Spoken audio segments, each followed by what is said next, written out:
아멘. 오늘 하나님께서 우리에게 주신 말씀은 창세기 1장 31절 말씀입니다. 창세기 1장 31절 말씀입니다. 한 절 말씀입니다. 다 함께 읽도록 하겠습니다. 하나님이 지으신 그 모든 것을 보시니 보시기에 심히 좋았더라. 저녁이 되고 아침이 되니 이는 여섯째 날이니라. 아멘.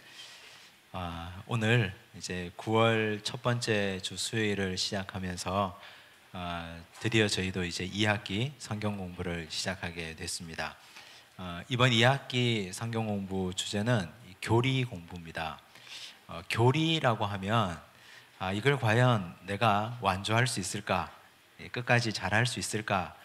염려하는 분이 계실 텐데 그렇게 염려하지 않으셔도 됩니다. 와서 앉아있기만 하면 되니까 뭐 그게 그렇게 어려운 일이겠습니까? 그리고 와서 한 시간만 앉아 계시면 이해시키는 건 저의 몫이고 또 성령께서 우리를 이해하게 하시고 깨닫게 하시리라 믿습니다. 책을 받으셨죠? 네. 원래 책은 받을 때 기분 좋고 볼 때는 괴롭고 끝날 때도 기분 좋은 거니까 오늘은 받아서 기분 좋은 날이지 않습니까? 목차를 한번 보겠습니다. 교리학교라는 제목이 있고 그리고 목차를 보시면 하나님은 어떤 분이신가, 예수 그리스도는 어떤 분이신가, 성령님, 교회, 인간, 죄, 성경, 믿음, 하나님의 음성을 듣는 법, 헌금과 11조, 술과 신앙, 종말과 영적 전쟁. 어떤 것부터 먼저 하고 싶으세요? 본인이 땡기는 게 있죠. 하고 싶은 게 있을 텐데 순서를 거슬러서 할 수는 없고 이렇게 해가면서 하도록 하겠습니다. 우리가 16주 동안 공부를 할 텐데 그런데 우리 과목은 지금 총 12주 치료되어 있습니다. 이렇게 되어 있는 이유는 1과부터 4과까지는 2번씩 하기 때문입니다. 하나님 2번, 예수님, 성령님, 교회에 대해서는 2번씩 하도록 하겠습니다. 그렇게 되면 총 16주가 나옵니다. 이 16주 동안 추석 때도 할 것이고 빨간 날도 할 것이고 그냥 계속 진행됩니다. 그래서 뭐 못 오시면 인터넷 통해서 들으시면 되고 또 오시면 이 자리에서 또 함께 공부하시면 되겠습니다. 자, 우리가 지금까지 우리 교회에서 필수 과목 공부를 이 교리 과목 하기 전에 4과목을 했습니다. 구약, 신약, 그리고 기도, 예배 이렇게 해서 4과목을 했습니다. 그 중에 구약하고 신약은 성경을 읽어가면서 공부를 하는 것이고 기도, 예배, 교리는 성경을 세로로 이렇게 보는 내용입니다. 무슨 말이냐 하면 성경을 창세기 1장 1절부터 시작해서 계시록까지 계속 쭉 읽어가면서 공부하는 방법이 있고 그 다음에 주제를 하나 정해서 성경의 창세기부터 계시록까지 전체를 통틀어서 그 주제를 관점으로 보는 공부가 있습니다. 즉 우리가 지난번에 했던 예배학교 같은 건 예배라는 주제로 구약부터 신약까지의 예배라는 주제를 한꺼번에 과목을 나누어서 과를 나누어서 훑어봤습니다.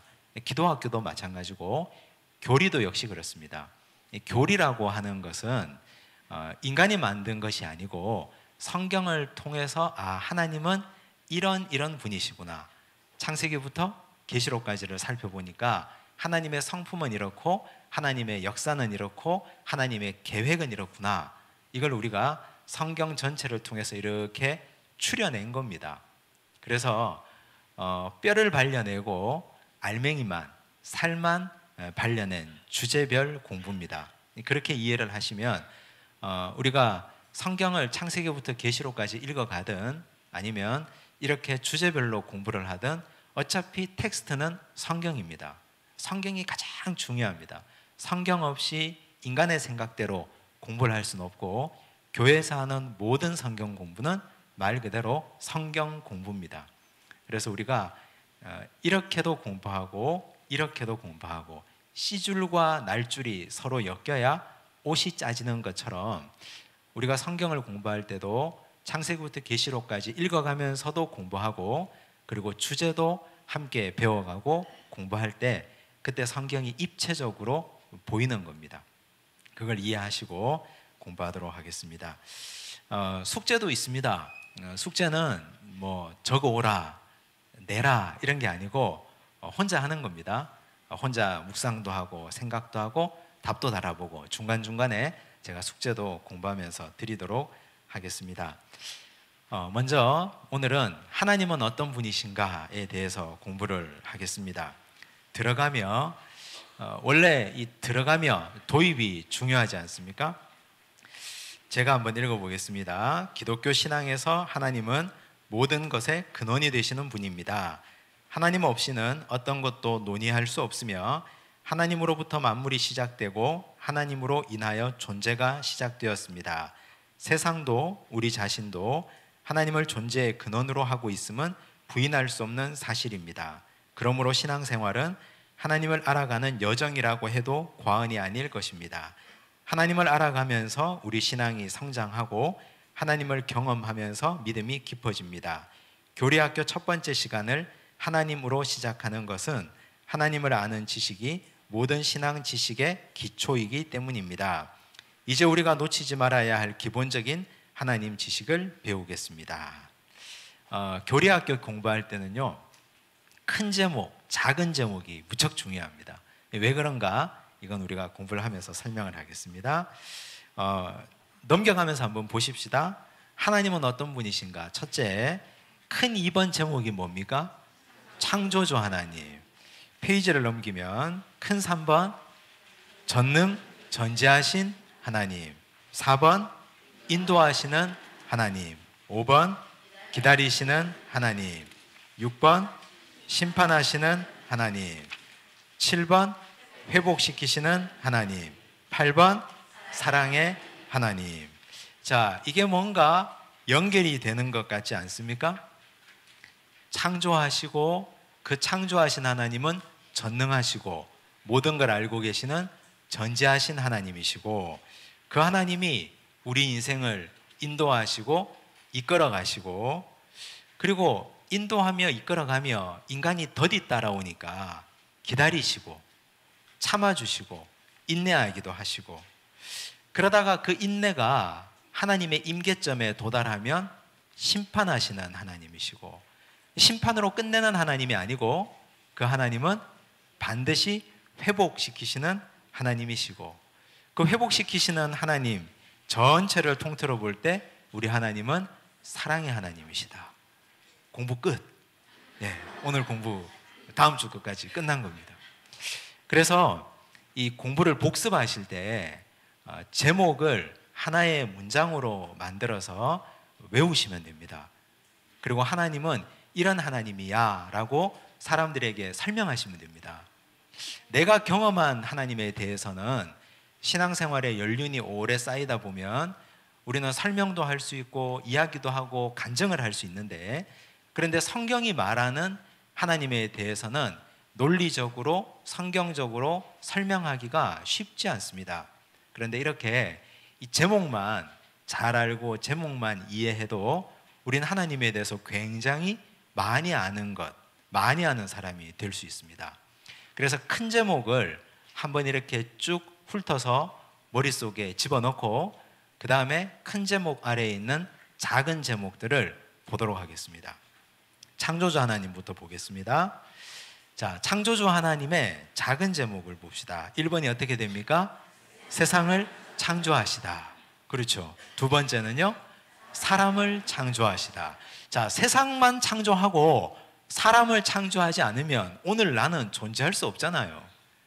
그래서 정말 중요한 건 세상의 창조와 더불어 내가 존재하고 있다는 것. 하나님, 나를 창조하셨다는 것. 근데 창조만 하시고 하나님이 내팽개쳐 두셨습니까? 아니죠. 어떻게 해요? 간섭하세요. 이 간섭한다는 말이 우린 좀 어감상 불편하게 보입니다. 왜냐하면 나는 간섭받기 싫은데 자꾸 부모가 간섭하고 이웃이 간섭하는 거 싫잖아요. 그런데 하나님의 간섭은 그런 의미의 간섭이 아니라 하나님은 항상 우리를 사랑하셔서 개입하시고 돌보시고 어떻게 사는지 안부도 물어보는 그런 의미에서 간섭입니다. 자, 창조하신 하나님은 세상을 창조하시고 누구를? 사람을 창조하시고 그냥 던져두지 않고 어떻게 해요? 간섭하신다. 자, 이해가 되셨죠? 예, 이제 하나하나 보겠습니다. 세상을 창조하신 하나님, 그러면 우리가 세상을 창조하셨다는 근거가 성경에 어디 있느냐? 창세기 1장 1절에 있습니다. 함께 읽겠습니다. 태초에 하나님이 천지를 창조하시니라. 자, 이 창세기 1장 1절은 유추가 아니고 논리가 아니고 선언입니다. 자, 하나님이 이러해서 이렇게 하셨다가 아니라 그냥 선언이에요. 태초에 누가? 하나님이 무엇을? 천지를 어떻게? 창조하셨습니다. 자, 이 창세기 1장 1절의 주어가 누굽니까? 하나님이. 그래서 성경의 시작은 하나님으로부터 시작하고 있습니다. 이 기독교 신앙의 특징입니다. 기독교 신앙은 나로부터, 인간으로부터 어떤 특정한 지혜나 지식이나 특별한 재능을 가진 사람으로부터 시작하는 게 아니라 기독교 신앙은 하나님으로부터 시작한 것입니다. 하나님의 천지 창조가 없었더라면 우리는 존재할 수 없었고 세상도 존재할 수 없습니다. 그래서 우리는 항상 이걸 신앙 고백할 수 있어야 거기서부터 신앙이 시작됩니다. 여기에 걸려 넘어지면, 이걸 고백할 수 없으면 한 발짝도 나갈 수가 없습니다. 하나님이 왜 창세기 1장 1절에서 이렇게 선언적인 말씀을 하셨을까? 이건 하나님이 설명할 필요를 느끼지 못하는 거죠. 왜냐하면 태초에 그 어느 누구도 없었기 때문에, 태초에 하나님 이외에 존재가 없었기 때문에 그걸 설명한들 이해할 수 있겠습니까? 말한들 알아들을 수 있겠습니까? 논리를 가지고 이야기한들 그게 납득이 되겠습니까? 이건 오로지 무엇의 몫이다? 믿음의 몫이에요. 이걸 우리가 납득하는 건 내 논리나 내 지혜나 경험으로는 도무지 납득할 수 없고 이건 믿음의 영역입니다. 그래서 히브리서 11장이 믿음장 아닙니까? 히브리서 11장 믿음장에서 이걸 한 번 더 짚어주고 있습니다. 우리 교재 71쪽을 한번 보겠습니다. 교재 71쪽을 보시면 믿음에 대해서 우리가 다룰 때 히브리서 11장을 아주 상세하게 다룰 텐데 교재 71쪽에 큰 4번에 2번 제목이 뭡니까? 가장 중요한 믿음. 가장 중요한 믿음인데 히브리서 11장 3절을 언급하고 있습니다. 우리 함께 읽어보겠습니다. 시작. 믿음으로 모든 세계가 하나님의 말씀으로 지어진 줄을 우리가 아나니 보이는 것은 나타난 것으로 말미암아 된 것이 아니니라. 자, 믿음으로라고 시작했죠. 믿음으로 모든 세계가 하나님의 말씀으로 지어진 줄을 우리가 아나니, 지식으로가 아니고 경험으로가 아니고 믿음으로 하나님의 말씀으로 모든 세계가 지어진 줄 안다, 이렇게 말씀하고 있습니다. 그래서 하나님의 창조는 우리의 일반 지식의 영역이 아니라 믿음의 영역이라는 것.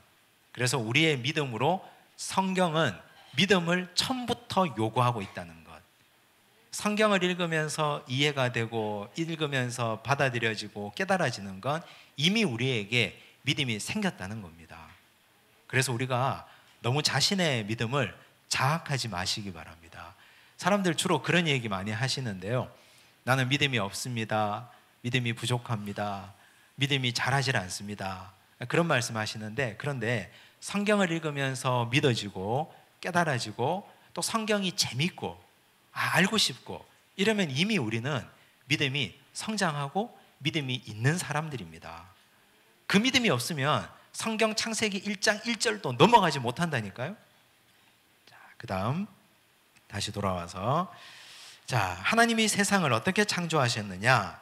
창세기 1장 3절, 6절, 9절을 한번 보니까 이렇게 얘기합니다. 공통점이 있어요. 하나님이 어떻게 해요? 이르시되. 6절에 하나님이 이르시되. 9절 하나님이 이르시되. 9절 끝에 보니까 어떻게 있습니까? 그대로 되니라. 이르시되 이르시되 이르시되 그대로 되니라. 즉 하나님의 천지 창조는 무엇으로? 말씀으로. 말씀을 하셨는데 그 말씀이 그대로 이루어졌습니다. 하나도 틀리지 않게 그대로 이루어졌습니다. 그래서 하나님은 천지 창조, 하나님의 세상 창조는 말씀으로 인한 창조고 그 말씀은 하나도 틀리지 않게 다 응답되고 이루어졌다. 그렇다면 우리가 여기서 우리 인간은 하나님의 형상 아닙니까? 인간과 하나님은 굉장히 닮아 있습니다. 우리 인간은 하나님의 형상이기 때문에 하나님의 모조품, 하나님과 굉장히 닮은 존재예요. 그렇다면 우리도 하나님이 가진 언어의 능력과 말씀의 능력이 우리에게 있다는 말이에요. 그럼 우리는 말을 어떻게 해야 됩니까? 잘 해야 되고 조심해야 되고 그리고 말의 권세가 있다는 걸 분명히 깨닫고 이 말의 권세를 적절하게 사용할 수 있어야 됩니다. 저주하는 말, 남을 비방하는 말, 남을 해코지하는 하는 말은 그 말이 권세가 있어서 이루어집니다. 그런데 이 이루어지는 말을 가장 사랑하는 자식들한테 저주를 그렇게 퍼부어대고 하면 그게 그대로 이루어지면 이게 얼마나 무서운 말입니까? 축복하고 격려하고 위로하고 말이 너무너무 중요하죠. 그래서 성경에 보면 하나님께서도 이스라엘 백성들의 원망도 듣고 계시고 탄원도 듣고 계신다, 그렇게 말하고 있습니다. 하나님은 우리 인간을 당신의 형상대로 지으셨다. 우리와 하나님은 굉장히 닮아 있다, 이렇게 이해하시면 되겠습니다. 자, 그 다음 사람을 창조하시다로 가보겠습니다. 창세기 2장 7절에 보니까 함께 읽겠습니다. 시작.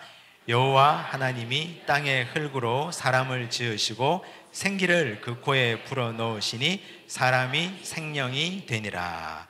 하나님이 사람을 창조하실 때는 어떻게 창조하셨습니까? 말씀으로 아니면 흙으로? 어떻게 해요? 흙으로 창조하셨어요. 인간 창조의 재료는 흙입니다. 그런데 여기서 이 성경에서 기록한 흙은 우리가 자주 보는, 우리가 항상 밟고 다니는 이런 흙이라기보다는 우리나라 땅에서 아주 질고 찰진 흙이라기보다는 먼지 티끌이라고 보셔야 됩니다. 히브리어 개념에 의하면 먼지고 티끌입니다. 이렇게 손에 잡히지 않는 티끌 있잖아요. 날아다니는 티끌, 먼지입니다. 화장해서 한 줌의 흙을 손에 잡아보면 손에 잡히지 않습니다. 들어오지 않고 바람이 휙 불면 날아가 버리죠. 그래서 이 화장한 흙을 잡는 순간 이건 정말 인간이 흙이로구나, 먼지로구나 하는 걸 알게 되죠. 하나님이 왜 인간을 먼지 티끌로 만드셨을까요? 하나님이 인간의 유한함과 인간의 연약함과 인간의 본질을 살면서 항상 깨닫고 보라고 우리 인간을 흙으로 만드신 거죠. 원재료가. 흙은 특징이 어떻습니까? 아주 찰기가 있고 근기가 있을 때는 찰흙을 이렇게 만들어서 사람 모양으로 해놓으면 그럴듯하고 아주 볼품이 있는데 거기에서 물기가 빠져나가고 바짝 마르고 나면 잡는 순간 바스러집니다. 흙이 떨어지고 바스러지잖아요. 그런 것처럼 우리가 나이가 들어가면서 진액이 빠져나가면, 우리 몸에 진액이 빠져나가면 안고 일어설 때 나도 모르게 아이고 하잖아요. 다 죽겠다는 말이 항상 있고 아이고 이건 누가 시키지 않아도 만국 공통어 같아요. 미국 할머니도 그렇고 대한민국 할아버지도 그렇고 누구나 다 이 진액이 빠져나가서 우리가 다 흙으로 만들어진 먼지 같은 그런 티끌 같은 존재라서 인간이 그렇다라는 거죠. 자, 만약에 우리 인간이 그냥 흙으로만 됐더라면 우리 인간은 굉장히 불행하고 불쌍한 존재입니다. 그런데 인간이 여기서 같이 있는 이유는 하나님이 이 먼지 티끌로 이렇게 주물주물 하시고 그 다음에 거기다가 무엇을 불어넣으셨어요? 생기를 불어넣으셨습니다. 생기, 하나님의 영이죠. 하나님의 창조는 흙과 하나님의 영의 결합입니다. 인간의 창조가. 인간을 창조한 건 먼지 티끌로부터 재료를 가져오고 하나님의 호흡이 그 속에 들어가면서 하나님의 창조가 이루어진 거죠. 자, 그렇다면 오늘 우리가 살아가는 건 내가 먼지 흙이기 때문에 살아가는 것입니까? 아니면 하나님의 생기 때문에 살아가는 것입니까? 하나님의 생기 때문에 살아가는 거예요. 하나님의 생기. 하나님의 생기가 사라지고 거두어져 가면 우린 다시 원래 재료였던 흙으로 돌아가게 되겠죠. 죽음은 이와 반대입니다. 이 생명이 창조가 흙과 하나님의 생기의 결합이라면 죽음은 생기와 흙의 분리입니다. 하나님이 원래 내가 주었던 하나님의 생기를 코에서 거두어 가시잖아요. 호흡을. 이것이 하나님의 주권이고 이게 거두어져 가고 나면 인간은 그냥 티끌만 남습니다. 이것이 죽음입니다. 우리 인간은 그래서 참 지혜로운 인간은 살아갈 때마다 삶의 순간순간마다 나는 먼지로구나, 티끌이로구나. 하나님이 호흡을 거두시면 나는 언제든지 먼지로 돌아갈 수밖에 없는 인생이로구나. 하나님 덕분에 산다는 사실을 인식하고 사셔야 됩니다. 자, 그리고 사람을 창조하신 이후에 이제 여자를 창조하신 걸 보겠습니다. 결혼입니다. 여호와 하나님이 아담을 깊이 잠들게 하시니 잠들매에 그가 그 갈빗대 하나를 취하고 살로 대신 채우시고 여호와 하나님이 아담에게서 취하신 그 갈빗대로 여자를 만드시고 그를 아담에게로 이끌어 오시니 청년들하고 이런 얘기 자주 하죠.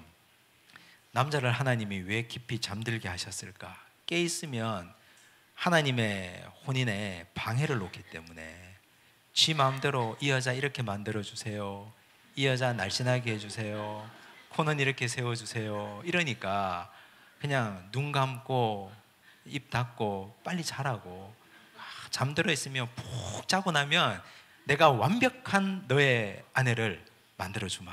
그 남자들이 생각 없고 단순한 것 같아도 그렇지 않아요. 저만 보더라도 굉장히 까다롭고 굉장히 복잡한 존재가 남자들이에요. 그래서 하나님이 이 남자라는 존재를 잘 아시니까 깊이 잠들게 하셨습니다. 그런데 우리가 여기서 궁금해야 하는 건 왜 하나님이 남자는 흙에서 만드시고 여자는 그 원재료를 남자의 갈빗대로부터 가져오셨을까? 똑같이 평등하게 흙으로부터 남자도 여자도 만드시지 않고 왜 여자는 남자의 갈빗대로부터 취하셨을까? 그러니까 이건 결론부터 말하면 남자와 여자는 남편과 아내는 한 몸이라는 걸 가르치기 위함입니다. 너와 남편은 떨어져 있지 않고 남편과 아내는 원래부터 한 몸이었다. 너의 갈빗대를 주어서 아내가 나왔고 아내 너는 혼자 난 것 같지만 남편의 갈빗대로부터 말미암은 존재다. 내가 배고프면 당신도 배가 고프고 내가 피곤하면 당신도 피곤하다. 이걸 항상 인식하고 같은 공유하는 존재로 살아가라고 하나님이 가정에서 남자와 여자를 같은 존재로 그 몸에서 함께 취하셨다는 겁니다. 그리고 여기서 하나님이 그를 아담에게로 이끌어 오셨다 그랬습니다. 자, 우리가 여기서 알 수 있는 결혼의 원리는 하나님이 주도하시는 결혼이죠. 하나님이 하와를 데리고 아담에게 이끌어 오셨습니다. 아담은 이 결혼 생활에서 주체적인 행동을 단 한 번도 한 적이 없습니다. 잤죠? 가만히 있었죠. 하나님이 데리고 왔죠? 만났죠. 그리고 주체적인 행동은 딱 한 번 했는데 그때 고백했습니다. 고백만 할 수 있어요, 남자는. 남자는 주도적인 걸 뭔가를 할 수 없어요. 그냥 당신은 내 뼈 중에 뼈요, 살 중에 살이다. 이 고백만 한 것이지 아무것도 주체적인 행동을 한 적이 없습니다. 평생 동안 남자는 주도적인 일을 하지 않고 주는 법 얻어먹고 살지 않습니까? 그죠? 그렇게 해서 아담도 그렇게 하와와 결혼을 시작하게 된 겁니다. 우리가 여기서 또 알 수 있는 것은, 그래서 부모가 주도하는 결혼은 별로 좋지 못하다는 거죠. 하나님이 이끌어 주셔야 되고, 내가 찾아다녀 봐야 별 소득이 없습니다. 하나님이 이끌어 가시고, 하나님이 주도하시고, 하나님이 계획하시고, 그래서 결혼에 목마르고 빨리 가정을 이루어야 되겠다, 빨리 자녀들 가정을 이루어야 되겠다면 하나님을 괴롭히셔야 돼요. 하나님을. 자녀들 들들 볶아봐야 답이 없습니다. 자녀들 볶아봐야 힘들기만 하죠. 하나님을 계속 괴롭히셔야 됩니다. 하나님, 저놈 좀 잠들게 하셔서, 하나님께서 저 눈을 좀 감게 하셔서 여자를 데려다가 그 앞에 세워주십시오. 이렇게 하나님이 주도하시는 결혼을 이끌어 가도록 계속 하나님께 간구하고 청원하셔야 됩니다. 이제 사람을 창조하셨고요. 하나님은 세상을 창조하시고 사람을 창조하시고 그냥 던져주는 분이 아니시고, 그 다음에 간섭하십니다. 어디에 간섭하시느냐 봅시다. 자, 인간들의 삶에 개입하십니다. 우리는 하나님의 개입이 내가 배고플 때, 목마를 때, 가난할 때 개입하셨으면 좋겠는데, 하나님은 그때도 물론 개입하시지만 창세기 4장 7절과 9절에 보면 이럴 때 개입하셨어요. 제가 읽겠습니다. 네가 선을 행하면 어찌 낯을 들지 못하겠느냐. 선을 행하지 아니하면 죄가 문에 엎드려 있느니라. 죄가 너를 원하나 너는 죄를 다스릴지니라. 이건 누구에게 말씀하신 겁니까? 가인에게 하신 말씀입니다. 하나님이 가인에게, 가인이 어떨 때요? 아벨을 죽이고 싶을 때, 아벨을 때려 죽이고 싶을 때, 마음속에 살인의 충동이 마구마구 일어날 때 하나님이 가인에게 나타나셔서 가인에게 하셨던 말씀입니다. 자, 그러면 하나님이 언제 인간의 삶에 개입합니까? 갈등 상황 가운데 하나님이 개입하십니다. 한 발짝만 더 내디디면 죄로 들어가고요, 여기서 한 발짝을 멈추면 죄를 짓지 않는 그런 갈등 상황, 할까 말까 망설이는 갈등 상황에 하나님은 반드시 개입해 계십니다. 우리가 그 하나님을 찾지 않아서 그렇지. 그런 갈등 상황이 있을 때 그때 잠깐만 호흡을 멈추고 발걸음을 멈추고 내 마음속에 개입해 계신 하나님을 찾아보십시오. 발견할 수 있습니다. 하나님이 이건 하지 마. 이제 여기서 멈춰야 돼. 너 그렇게 하면 나중에 막을 수 없는 큰일이 생겨. 하나님이 말씀하시는 그 하나님이 들릴 겁니다. 하나님은 하나님의 백성들의 갈등 상황에 언제나 간섭하시고 언제나 하나님은 그 자리에 서 계십니다. 왜냐하면 하나님처럼 죄를 미워하는 분이 없고 하나님처럼 피조물인 인간을 사랑하는 분이 없습니다. 인간이 죄 짓는 대로 막 달려가는데 그걸 내버려 두는 하나님이 어디에 있겠습니까? 하나님은 막으시죠. 개입하십니다.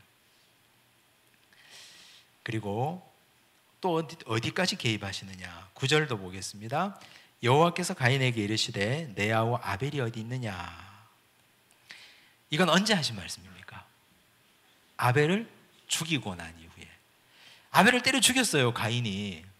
자, 그러면 하나님은 넌 죽였으니 끝장이야, 이렇게 말씀하시지 않고 죄 지은 이후에도 개입하십니다. 죄 지은 이후에도 돌아오라고 한 번 더 기회를 주시는 분이셔요. 돌아오라고. 우리가 내 갈등 상황에서 하나님의 음성을 놓치고 지나쳐서 한 걸음 나가서 죄를 지었습니다. 죄를 지었어요. 그러면 그때 반드시 하나님이 우리에게 찾아오십니다. 죄 지은 이후에도 개입하시니까. 그때라도 개입하시는 하나님의 손 붙들고 돌아가야 됩니다. 그래야 행복할 수 있습니다. 다윗이 그걸 잘했죠. 다윗이 죄 짓고 나서 돌아갔잖아요. 하나님 개입하셨을 때. 만약 다윗이 나단이 와가지고 한 소리 했을 때 저놈의 목을 쳐라 이랬으면 끝장이에요. 다윗은 그때부터. 이제는 다윗이 다윗일 수가 없어요. 성경에 가장 악한 왕으로 기록되었을 겁니다. 그런데 그는 거기서 돌아왔어요. 개입하시는 하나님, 갈등 상황, 죄 지은 이후에도 반드시 개입하신다. 기억하시기 바랍니다. 자연 만물의 운행에도 개입하셔요. 창조하시고 그냥 내버려 두지 아니하시고, 함께 읽겠습니다. 시작. 여호와의 말씀이니라. 너희가 나를 두려워하지 아니하느냐? 내 앞에서 떨지 아니하겠느냐? 내가 모래를 두어 바다의 한계를 삼되 그것으로 영원한 한계를 삼고 지나치지 못하게 하였으므로 파도가 거세게 이나 그것을 이기지 못하며 뛰노나 그것을 넘지 못하느니라. 무슨 말씀이에요? 하나님이 바다를 지으시고 모래를 경계로 정하셔서 바다가 모래를 넘지 못하게 하셨다. 자연 만물에 개입하셨어요. 만약에 하나님이 이 개입을 하지 않으시면 우리는 맨날 쓰나미만 맞아야 돼요. 하나님이 쓰나미를 허락하시는 건 하나님의 개입의 손길을 잠깐 살짝 놓으실 때, 그때 쓰나미가 밀려드는 것 아니겠습니까? 하나님은 창조하시고 자연 만물에도 개입하신다. 우리 인생에도 개입하고 계시는 하나님이시다. 질문하겠습니다. 4번에 질문이 있습니다. 하나님이 창조하시기 전 세상은 어떤 상태였습니까? 성경이 이렇게 얘기했죠. 혼돈, 공허, 흑암. 그죠? 창조하신 이후에 우리가 배웠잖아요. 창세기 공부할 때 혼돈에서 질서가 생겼고, 또 공허에서 채움이 생겼고, 흑암에서는 빛이 생겼고. 사람의 창조와 자연의 창조가 다른 이유가 무엇입니까? 제가 말씀드렸죠. 그죠? 인간의 연약함, 약함을 깨닫게 하기 위해서다. 페이지가 넘어갑니다. 전능 전지하신 하나님. 우리가 하나님에 대해서 말할 때 보통 대표기도 하시는 장로님들이 이렇게 얘기하시잖아요. 전능하시고 전지하시고 무소부재하신 하나님, 이렇게 말씀하시잖아요. 근데 들을 때마다 말이 어려워서 이렇게 들으시는데 정말 맞는 말씀이에요. 전능과 전지가 하나님의 성품입니다. 자, 왜 전능하시고 전지하시느냐 보겠습니다. 창조와 종말의 능력자이시다. 이게 무슨 말이냐 하면요, 창세기 1장 31절에 보면 하나님이 지으신 그 모든 것을 보시니 보시기에 심히 좋았더라. 하나님이 첫날부터 여섯째 날까지 하나님은 모든 세상 만물과 인간까지 다 창조하셨습니다. 시작을 누가 하셨어요? 하나님이 하셨어요. 자, 시작하신 분은 끝낼 권리도 갖고 계십니다. 창조하신 분이 종말의 권리도 갖고 계십니다. 그렇지 않습니까? 내가 우리 집에 가구를 샀어요. 내가 샀어요. 내 돈 주고. 그럼 이 가구의 처분권은 누가 가지고 있습니까? 옆집 아저씨가 갖고 있어요? 내가 가지는 것 아닙니까? 내가 샀는데 내 남편이 자기 마음대로 그걸 팔아먹거나 치워버리면 그때는 집에 어떻게 됩니까? 전쟁이 나죠. 전쟁이. 그 집이 정상적으로 돌아가겠습니까? 아이고 무서워라. 아내가 사서 거기 놔뒀으면 가만히 놔둬야 돼요. 그거 함부로 어디 옮겨서도 안 돼요. 저는 그럴 권한이 집에서 하나도 없습니다. 엄두도 내지 않고 생각도 하지 않습니다. 하나님이 세상을 창조하셨으면 하나님의 창조 이후에 종말도 하나님의 몫이다. 그래서 창세기 19장 24절 25절을 보면 여호와께서 하늘 곧 여호와께로부터 유황과 불을 소돔과 고모라에 비같이 내리사 그 성들과 온 들과 성에 거주하는 모든 백성과 땅에 난 것을 다 엎어 멸하셨더라. 하나님이 창조하셨기 때문에 멸하는 것도 하나님 뜻이에요. 왜 하나님 멸하십니까? 라고 따질 수 없습니다. 왜요? 하나님이 창조주이시니까. 하나님이 창조주, 하나님이 가장 많은 애정을 갖고 계시지 않겠습니까? 물건 하나를 사도 이 물건을 산 내가 이 물건에 대한 가장 큰 애정을 가지고 있는데, 하나님의 세상을 창조하시고 인간을 창조하셨는데 인간과 세상에 대한 모든 애정은 하나님보다 큰 분은 아무도 없습니다. 그런데 그 하나님이 오죽하면 소돔과 고모라를 멸하시고 오죽하면 홍수를 일으켜서 전 세계를 멸하셨겠습니까? 오죽하면. 하나님의 무서움에 대해서, 이걸 하나님이 무자비하다, 잔인하다 이렇게 말할 수 있는 자격이 우리에게는 없습니다. 왜냐? 우린 하나님만큼 세상을 사랑하지 않거든요. 우린 하나님만큼 피조물을 사랑하지 않습니다. 가장 사랑하는 사람이 그걸 멸하신다는데 그게 토달 수 있는 사람은 누가 있습니까? 아무도 없습니다. 하나님의 전능이라는 건 창조의 권능과 멸하심의 권능까지 하나님이 갖고 계시다. 그걸 기억하셔야 됩니다. 그렇다면 세상은 이렇게 하시는데 우리 인간은 어떨까요? 하나님이 우리 인간을, 생명도 하나님의 것이잖아요. 여기 보십시오. 사무엘상 1장 19절과 20절에 보면 한나가 나와요. 한나가 아들을 갖고 싶어서 그렇게 울고 그렇게 애통해 하는데 아이가 생기지 않았어요. 근데 19절 끝에 보니까 여호와께서 그를 생각하신지라 했어요. 생각하셨다. 하나님이 돌아보셨다라는 뜻이거든요. 하나님이 돌아보시니까 20절에 어떻게 됐습니까? 한나가 임신하고. 생명을 누가 주셨어요? 하나님이. 생명의 시작은 하나님으로부터. 그럼 생명을 거둬가시는 것도 누가 거둬가셔요? 하나님이. 그 뒤에 봅시다. 역대상 10장 13절과 14절에 보니까요, 사울의 죽음을 말하고 있어요. 14절 중간에 보니까 여호와께서 그를 죽이시고. 누가 죽이셨어요? 여호와께서. 하나님이 사울을 죽이셨어요. 사람을 데려가는 것도 누가 데려가신다? 하나님이. 전능하신 하나님이. 우리는 죽을 자격도 없어요. 내 마음대로. 내 마음대로 내 목숨 내 뜻대로 할 수 있는 권리가 없다니까요. 왜냐하면 내가 태어나고 싶어 태어난 게 아니기 때문에. 하나님이 나를 이 땅에 보내셨기 때문에 우리는 살아가야 할 권리, 살 수 있는 의무만 우리에게 있습니다. 그리고 살면서 이걸 꼭 기억하셔야 되는데, 하나님이 이 땅에 나게 하셨으면 반드시 하나님이 책임지신다. 이 땅을 살아갈 만한 것도 하나님이 주신다. 옛 어른들 말씀하셨잖아요. 지 먹을 거 지가 갖고 난다고. 그건 너무너무 신앙적인 고백이에요. 우리가 그걸 찾지 않아서 그렇지. 달란트도 주시고 우리에게 재능도 주시고 여러 가지 환경과 여건도 다 주셨어요. 그걸 발견하고 믿음의 눈으로 찾아야 되겠죠. 생명을 주신 이도 하나님, 거둬가시는 이도 하나님. 그래서 나는 내 생명, 내 마음대로 할 수 있는 자격이 없는 사람입니다. 그 다음, 이게 전능이고요. 전지입니다. 전지. 전지가 뭡니까? 모든 걸 아신다. 자, 모든 걸 아신다 할 때 하나님이 미래도 아시고 과거도 아시고 이 세상 만물 운행도 아신다. 이건 와닿지 않아요.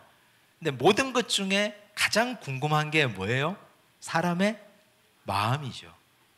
저분이 지금 무슨 생각을 하고 있을까? 내 남편이 지금 어떤 생각을 하고 있을까? 내 아들이 지금 도대체 어떤 생각을 하고 있을까? 이거 궁금하잖아요. 사람은 알 수 없어요. 한길 사람 속을 알 수가 없습니다. 그런데 하나님은 아십니다. 그게 전지예요. 말씀하셨죠? 사무엘상 16장 7절에 여호와께서 사무엘에게 이르시되 그의 용모와 키를 보지 말라. 내가 이미 그를 버렸노라. 내가 보는 것은 사람과 같지 아니하니 사람은 외모를 보거니와 나 여호와는 중심을 보느니라 하시더라. 중심, 생각, 계획, 마음, 속 깊은 곳 말하는 거죠. 하나님은 우리 인간의 계획과 생각까지 다 보고 계십니다. 그 유명한 사무엘 선지자도 이 이새의 집에 가서 아들들을 볼 때 그 중심과 생각이 눈에 보이지 않았어요. 근데 하나님은 다 보고 계시고 알고 계신다 말씀하셨습니다. 이분이 우리 하나님이십니다. 자, 전능과 전지를 정리하면 하나님은 세상의 창조주가 되시고 세상을 마지막에 심판하실 심판주도 되신다. 그게 하나님의 전능이다. 그리고 하나님은 인간도 창조하셨고 인간의 생명도 거둬갈 수 있는 분이다. 이것이 하나님의 전능이다. 또 하나님은 전지하신데 어디까지 알고 계신다? 인간의 속, 마음 깊은 것까지 알고 계신다. 그러므로 우리는 사람은 속일 수 있어도 하나님은 속일 수 없습니다. 하나님은 속이려 하면 안 됩니다. 하나님 앞에는 우리가 숨기는 것 없이 다 가지고 나와야 됩니다. 다 가지고 하나님께 기도하면서도 다 토설하고 아뢰야 됩니다. 하나님은 그걸 바라시거든요. 질문입니다. 전능하신 하나님은 왜 우리 인생에 자주 개입하시지 않는가? 전능하다면서 하나님은 힘이 있다면서 나같이 이런 비참하고 힘든 인생에 왜 개입하시지 않는가? 자, 여기에 대해서는 하루 종일 이야기해도 할 말이 너무 많아요. 이걸 한 주 동안 생각해 보십시오.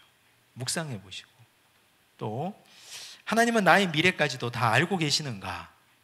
한 가지 이야기를 해드리면요, 12정탐꾼이 있었습니다. 이스라엘 각 지파에서 각 지파당 한 명씩 뽑아서 12명의 정탐꾼을 모았습니다. 아시다시피 그들이 40일간 가나안 땅을 정탐하고 돌아왔습니다. 정탐 보고를 했는데 10명의 정탐꾼은 하나님 마음에 합하지 않은 부정적인 보고를 했고, 단 2명 갈렙과 여호수아만 하나님 앞에 합한 정탐 보고를 했습니다. 여기서 질문, 하나님은 그럼 갈렙과 여호수아가 긍정적인 보고를 할 줄 만세 전부터 알고 계셨을까요? 10명은 부정적인 보고를 할 것을 하나님은 알고 계셨을까요? 여기서 질문. 답은 스스로 일주일 동안 한번 생각해 보시기 바랍니다. 자, 하나님의 은총은요, 하나님과 인간은 동역을 하시는데, 우리 인간은 하나님의 동역자예요. 하나님의 동역자. 하나님이 우리 인간을 하나님의 동역자로 세우셨거든요. 동역자로 세웠으니까 저를 목사로, 우리를 장로로, 권사로, 안수집사로, 집사로, 성도로, 교회 여러 가지 일을 맡은 자로 다 주셨지 않습니까? 하나님이 만약 우리 인간을 동역자로 삼지 않았더라면 직분이 무엇이 필요하고 이 세상에 인간이 왜 필요하겠습니까? 인간은 타락하고 인간은 넘어지고 죄가 많으나 하나님은 여전히 우리 인간을 하나님의 동역자로 삼으셔서 이 악한 세상을 그럼에도 불구하고 인간에게 희망을 두고 이끌어 가시거든요. 12명의 정탐꾼에게는 하나님이 그들에게 기회를 주신 것이죠. 근데 그 기회를 가지고 12명은 믿음의 눈으로 하나님의 기회를 찾아야 됐는데 그렇게 하지 못했던 겁니다. 여기까지 제가 말씀드릴 테니까 그 다음은 묵상하고 생각해 보시면 좋겠습니다. 다음 주에 제가 말씀드릴게요. 자, 4번, 인도하시는 하나님. 자, 이제 여기까지 정리하면 하나님은 창조주 하나님이신데 세상을 창조하시고 인간을 창조하시고 인간의 인생에 간섭하고 계시는 하나님, 그리고 또 우리 하나님은 전능하고 전지하신 하나님이신데 창조주, 심판주가 되시고 인간에게도 역시 그러시고, 그리고 또 인간의 속마음까지 알고 계시고, 그런 하나님이 우리 인간을 인도해 가십니다. 근데 인도하실 때 어떻게 인도하시느냐? 먼저 어떻게 해요? 앞서가시는 하나님. 출애굽기 13장 21절 함께 읽습니다. 여호와께서 그들 앞에서 가시며 낮에는 구름 기둥으로 그들의 길을 인도하시고 밤에는 불 기둥을 그들에게 비추사 낮이나 밤이나 진행하게 하시니. 여호와께서 그들 어디에 가신다? 앞에 가신다. 왜 그럴까요? 이스라엘 백성들이 430년간 이집트에서 종살이하다가 이제 막 출애굽했습니다. 그러다 보니 그들은 광야길을 한 번도 걸어가 본 적이 없습니다. 하나님은 위험한 길을 걸어가고 난생 처음 걸어가는 길이 이스라엘 백성들에게 낯설고 두려우리라는 걸 하나님이 누구보다 잘 알고 계시기 때문에 먼저 걸어가고 계셔요. 그런데 우리 인간은 오해하죠. 하나님이 보이지 않으니까. 하나님이 곁에 있어서 손잡고 걸어가야 되고 날 업고 가야 되는데 하나님이 업고 가지도 않고 손잡아 인도하시지도 않고 하나님이 보이지 않으니까 하나님을 원망하는 거죠.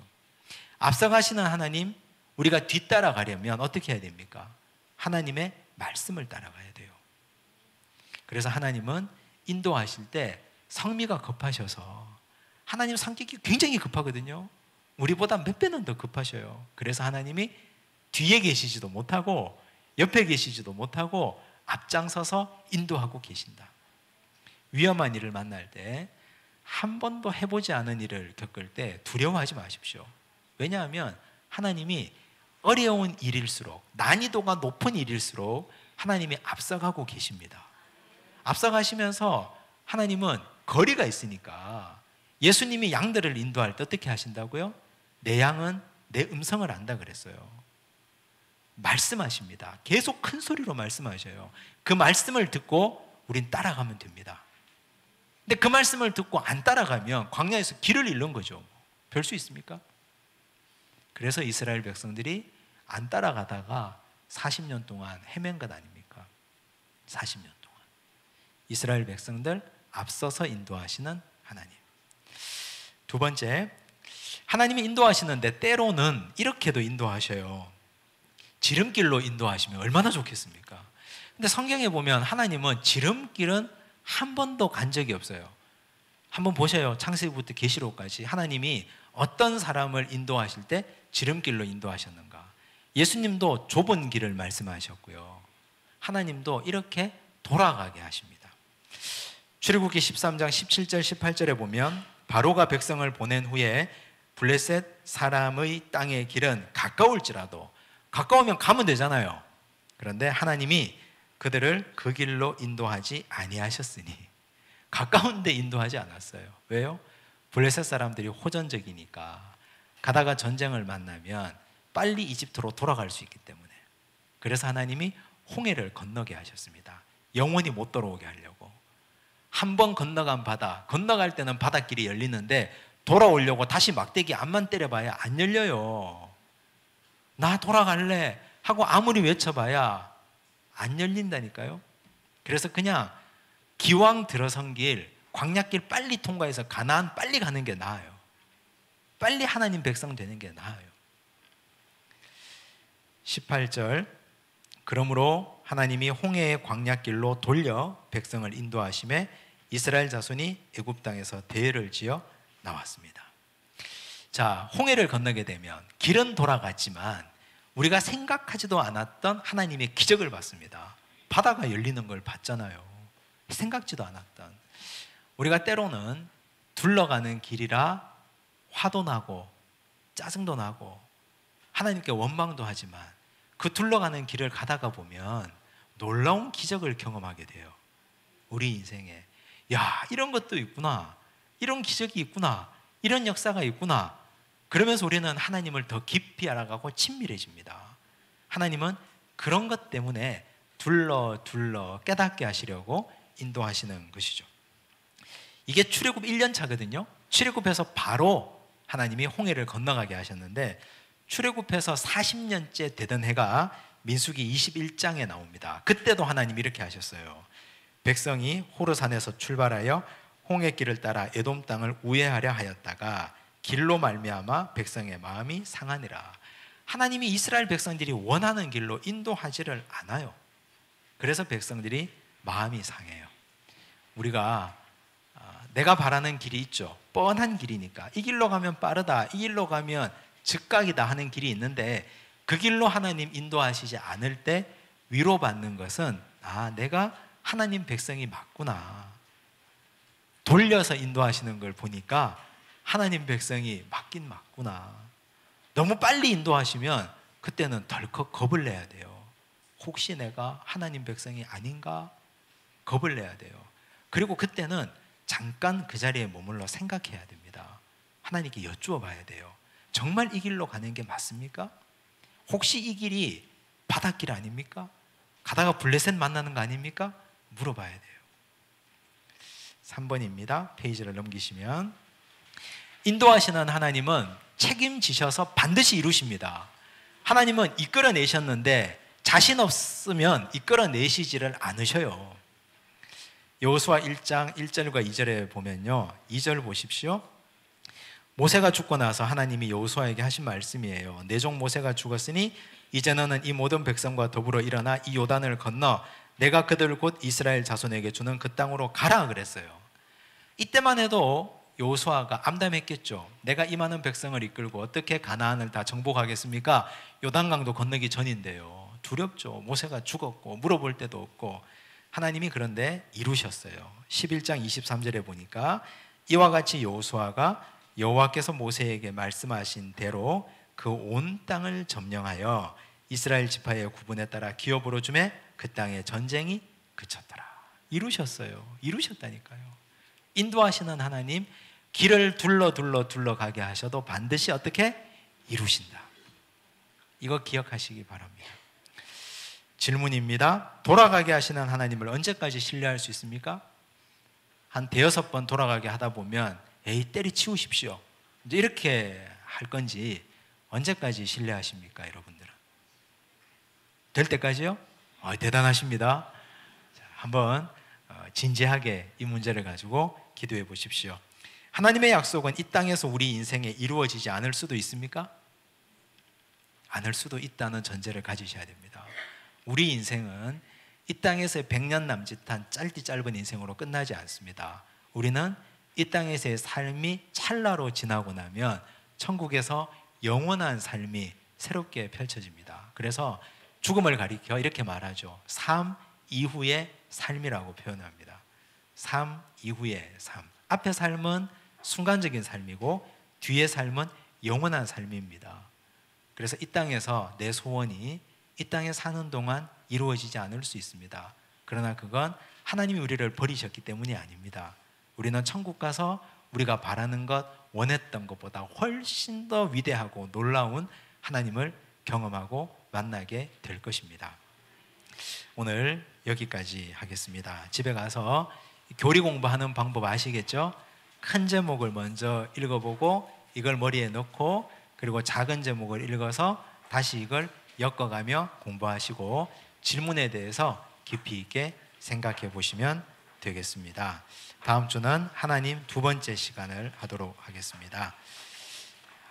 기도하겠습니다. 하나님 아버지 감사합니다. 하나님의 귀한 은혜로 이번 학기 교리학교를 시작합니다. 하나님에 대해서 더 깊이 알아가고 구원의 진리에 대해서 깨달아가고 우리가 지금까지 몰랐던 것, 깨닫지 못했던 것을 더 많이 배워가려고 합니다.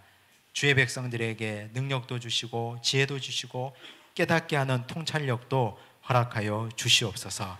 하나님의 말씀을 깨달아가고 배워가는 것이 얼마나 재미있고 얼마나 귀하고 얼마나 소중한지 깨닫게 하여 주시옵소서. 이 말씀 한 절 한 절 마음에 새기고 주변의 많은 사람들과 함께 나누는 주의 백성들 되게 하여 주시옵소서. 모든 말씀 예수님 이름으로 기도드리옵나이다. 아멘.